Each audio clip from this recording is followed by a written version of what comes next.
Hi there, I'm Samuel Doveri Vesterbye, Director of the ENC and also host of the MEDIATIZED EU podcast series.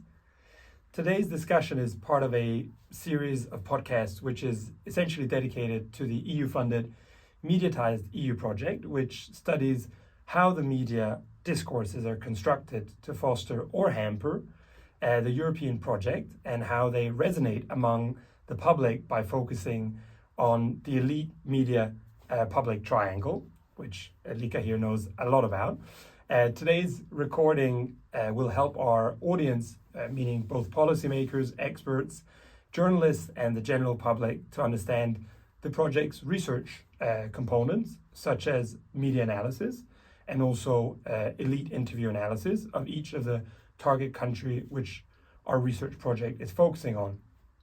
And of course, just to plug ourselves a little bit, if you're interested in finding out more about the project and the people behind it as well, all you have to do is visit our website at www.mediatize.eu, or also subscribe to our newsletter and follow us on Twitter at @mediatize_EU. But before we get into the discussion, please allow me to introduce my research colleague from Georgia in today's interview, Dr. Tsuladze, Lika Tsuladze. She is the Executive Director of the Center for Social Sciences and an Associate Professor of Sociology at Tbilisi State University, which is in Georgia. And she's also very much in charge of the lead with regards to the research on this project, which is a very innovative and interesting research. We're in the 28th month of the project, and we have already completed the media analysis. So I'd like to start by asking, could you please tell us a little bit about the methodology which has been chosen for the research analysis? Thank you, Samuel, for the introduction and the summary of the whole project. A nice summary, by the way. Basically, what's the main idea of the project, as you already said, is to look at the political, media, and popular discourses on Europeanization and see the continuity among these discourses. So our project is based on methodological triangulation using the methods of qualitative and quantitative research, and that pretty much applies to all the stages of research, including the media analysis, which someone might think of more in qualitative terms, but we also do quantitative part. We have already done, right? What is unique about this research approach when you talk about the media analysis? This very triangulation having both quantitative and qualitative parts.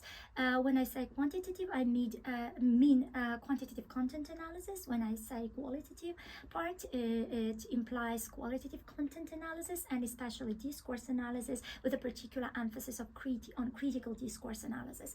And I think this is a particular strength of our approach, looking at things from different perspectives and understanding both quantitative and qualitative aspects in our research, which actually makes our media analysis very deep and comprehensive, right? It has already made it very deep and comprehensive and enabled us to get some very interesting major statements from the media that were further applied in the next stage of our research, which is in-depth interviews with politicians, also based on triangulation. But I guess it's your next question. But I mean, maybe I would just stop and say, for the average viewer that doesn't know our research project, what have we actually been doing timeline by timeline? We started with desk research. Yes. So we started with the overview of the context for our research, which was basically very much the Eastern enlargement process. And for Georgia, in case of Georgia, which is the only non-EU country among the team members, it was... Which include Spain, Portugal, Belgium, Ireland, and Estonia, right. and Georgia, that you represent. The seventh one. Yes. So for Georgia, it was very much the start of the Eastern Neighbourhood project since 2009, and then the signing of the association agreement in 2014, right? And what we basically done, we looked at what are the major discourses on Europeanization, on European integration in Georgia, and there are CRRC surveys, which is Caucasus Research Resource Centers surveys available, biannual surveys on the knowledge about and attitudes towards the EU in Georgia, and we were tracing how the attitudes have been transformed. Actually, they have not been transformed. They have been steadily very pro-European since 2009. The first wave was launched, and more than 80% of the population steadily has been supporting the European integration project in Georgia. So this was the background, and then we were interested in what's the actual state of arts in the country regarding the elites and population's views and how they are harmonized. What about the propaganda, especially anti-European and pro-Russian propaganda in the country, how it works, whether it has had any impact, good that it so far it hasn't had any impact, or rather after Russia's invasion of Ukraine, it has had a reverse impact, reinforcing rather than harming Georgians' pro-European sentiments. And then the next stage in our research has been this media analysis, and we actually base our media analysis very much on our desk research and the review of the actual situation. And media analysis focused on the period from July 2021 until March 2022, when exactly the time when Russia invaded Ukraine. But I should confess that in Georgia, such important events have happened after that, especially in terms of Georgia's European integration, when in June 2022, Georgia was granted a European perspective instead of a candidate the tricky status. word. Yeah. And so we could not resist this temptation to continue with media analysis and do the whole round from July 2021 until including June 2022, and look at the transformation of the discourses. Media discourses, political discourses, because Georgia is a country that is very much politically polarized, and it's very much reflected in the media polarization. So basically, this private media that are most popular in Georgia sympathize with particular political, or rather are supported by different political, like pro-governmental, pro-oppositional parties, and that's how they voice their very contradictory discourses, right? So the political polarization directly reflects in media polarization. So it's very important to look at how media represents the European project. And I would say that despite this political polarization, we should say that or rather this kind of inner political polarization does not really reflect, or hasn't been reflected so far in the attitudes towards Europeanization, discourses towards Europeanization, because both governmental and oppositional actors would emphasize all the time that they support the European project very much, and still the Europeanization makes one of the most important topics for polarization, because what our research has revealed is that it polarizes the political parties further, because each of them, in order to blame another party and somehow to discredit the opponent, political opponent, accuses his or her political opponent in deviating from the European course. So we found in media analysis this deviation discourse to be dominant in our politicians' discourses. So we started, all of us, and you as well, in the Georgian case, off with the desk research, moved on to these media analysis for multiple months, right, in which you went through thousands, essentially, of media outlets, right, transcripts, television, news, kind of mining with content analysis, right, what is being said, what are the dominant discourses, what are the counter discourses, and your findings are these. We have many more findings. Try in a nutshell. One of the most important findings is this, that Europeanization is a means of political elites, is a means of discursive manipulation in the hands of political elites in Georgia. being used as an instrument for attacking a political opponent and blaming the political opponent in deviation from the European courts. But what is especially interesting in our case is that because we have already done the next stage of research, which is in-depth interviews with elites, and of course we had all these people had to interview them in the course of our in-depth interviews, including Q methodology. And for those who do not know what it is, it's like we collected the most important statements from the media analysis that we have been analyzing for the whole year, and then this media discourses were transformed into special Q statements that were further given to the representatives of political and media elite for rating or sorting them and telling us which ones are most relevant for them, which were the most important in the current context, and then also commenting what the rationale for their vision.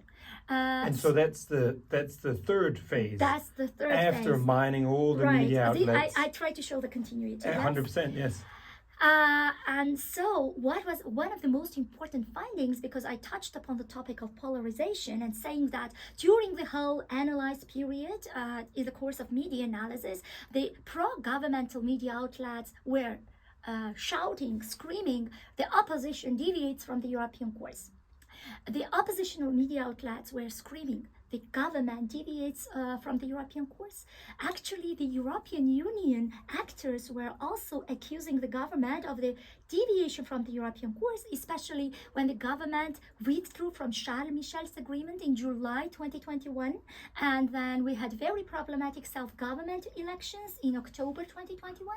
And then after Russia's invasion of Ukraine, particularly in March 2022, when the Georgian government refused to join the EU sanctions against Russia. Mm-hmm. Yep. And starting, which is interesting, what strategy they have used to respond to the oppositions and the EU's accusations of them deviating from the European course was that in case of the local opposition, the government would say, oh, you are war parties. You want us to be in the condition of war, and you know that after Ukraine, Georgia will be next. Mm-hmm. So you are war parties, so shut up.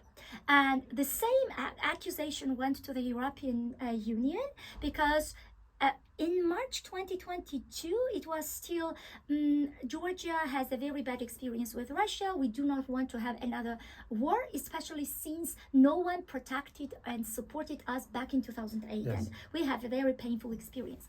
And when Georgia did not get a candidate status, there can be seen an escalation in the government's discourse with not physical, but verbal attacks against the EU representatives, who especially,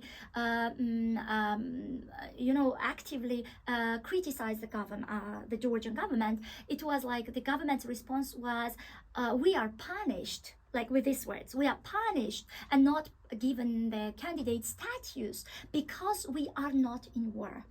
These are extremely interesting findings and very revealing through this interesting triangulation that this research methodology is utilizing.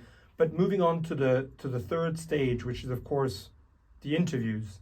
For the viewer, it's important to know that after all this media mining, we then go to 50 interviews per country. Yes, absolutely. Journalists, media experts, politicians from all the different political parties. And adding to what you were talking about before, what more have these interviews, in-depth interviews, and specifically the Q methodology, added to that analysis? Okay. The Q methodology, first of all, added to the findings or reinforced the findings of media analysis, because one of our main findings, which is self-obvious to Georgians, but we need evidence for that, is again re-emphasizing that we do have a very serious political polarization in the country, reflected in media polarization, and that Europeanization makes one of the key themes for polarization, right? And it's already reflected in Q statements, but it's also reflected in the outcomes of Q methodology, because in Q methodology, what is very interesting, that it is respondents and not really statements that represent a variable. So all these respondents are like kind of grouped in particular factors based on the similarity or disagreement between the respondents based on their views. So how they rate this, in our case it was 25 statements, in most of the partners' case it was 25 statements. Also right? in our case. In your case as well. I mean, there were two partners, Irish and Hungarian, who had 26 statements. But otherwise, most of us had 25 statements. It doesn't really matter. We had to sort the statements, yes? Not us, but the respondents, like politicians and media representatives, had to sort the statements based on the importance they ascribe to the statements. And what is extremely interesting is that we got three major factors from our Q analysis. Factor one, which where most of the respondents are aggregated, is we call it pro-oppositional actors, because you need to label somehow the factor, and because the variable there is a respondent, right? So what we found out is that all the oppositional actors and oppositional media created this very factor. The second factor, the second most important factor, we called it a pro-governmental factor, because just the ruling party and the media supportive of, or rather voicing the ruling party's views, pro-governmental media representatives were both the editors and journalists, created this factor. And the third factor, which is also a significant factor with a rather high eigenvalue, has only one respondent, but it's statistically significant factor. And this only respondent is the only pro-Russian, overtly pro-Russian actor representing a pro-Russian media. And I would say it's deliberately pro-Russian and not anti-European, because even the representative of pro-Russian media didn't dare to voice anti-European views, because it's not popular, right, in Georgia. Mm-hmm. So he didn't really want to aggravate the situation. Yeah. So he was trying to be rather diplomatic, avoiding to criticize the EU and saying actually the EU is supporting human rights in Georgia, it's supporting the proportional electoral system and so on, but like we should be rather careful with Russia, because we know Russia is very powerful. We had rather painful experience with Russia, so we'd rather be careful and friendly with Russia. Not taking a stance. Or trying to stay... He avoided discussing this taking stance. No, he would never say, well, let's take pro-Russian position. Mm-hmm. He would say, rather, let's be diplomatically friendly with Russia, because we know that Russia can do the same to Georgia as it did to Ukraine. There is a lot more to be said about this project, right. And the project is not over. No. We still have general population surveys in all of the countries. And we have other steps as well that we'll be talking about more in the future. But I think for today, we've given a snapshot. And I want to thank you, Lika, for basically introducing us to methodology, which is very innovative. And also to speak about the initial findings that we've found. Many of us have found, and there are more podcasts to come, and that are very relevant with regards to geopolitics, which is ongoing today. So on that note, I want to say thank you. And I want to say I'm Doveri Vesterbye, and this was the MEDIATIZED EU podcast series, or the first one in the series. Oh. Thank you. Thank you.